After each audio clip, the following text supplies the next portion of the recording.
വ്യാപാരി വ്യവസായി ഏകോപന സമിതി മേലടൂർ യൂണിറ്റ് വാർഷിക പൊതുയോഗം നടന്നു. വ്യാപാരി വ്യവസായി ഏകോപന സമിതി ജില്ലാ സെക്രട്ടറി കെ.എ. നജാഹ് ഉദ്ഘാടനം ചെയ്തു.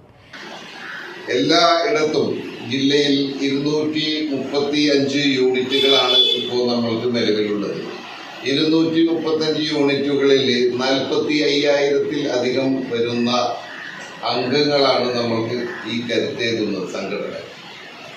വളരെ കൃത്യമായ പ്രവർത്തനം, ഒരു തരത്തിലും വീഴ്ചയില്ലാത്ത പ്രവർത്തനം, അതാണ് സംഘടനയുടെ കരുത്ത്. നമ്മളെ സംബന്ധിച്ചിടത്തോളം പല സംഘടനകളും നമ്മൾക്ക് നമ്മുടെ മുന്നിൽ തന്നെ കാണാൻ കഴിഞ്ഞിട്ടുണ്ട്.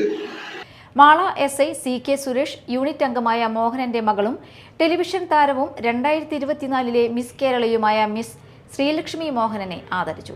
SSLC പരീക്ഷയിൽ എല്ലാ വിഷയങ്ങൾക്കും A+ നേടിയ അഭിനവ മധുവിനെയും +2 പരീക്ഷയിൽ എല്ലാ വിഷയങ്ങൾക്കും A+ നേടിയ ആദിൽ റിജുവിനെയും മാള SI സുരേഷ് മെമന്റോയും ക്യാഷ് അവാർഡും നൽകി അനുമോദിച്ചു. യൂണിറ്റ് പ്രസിഡന്റ് ബെന്നി ചക്കാലക്കൽ അധ്യക്ഷത വഹിച്ചു. Mary Dominic, unit secretary Sijo Chakkalakkal, Shiji Johnson എന്നിവർ സംസാരിച്ചു.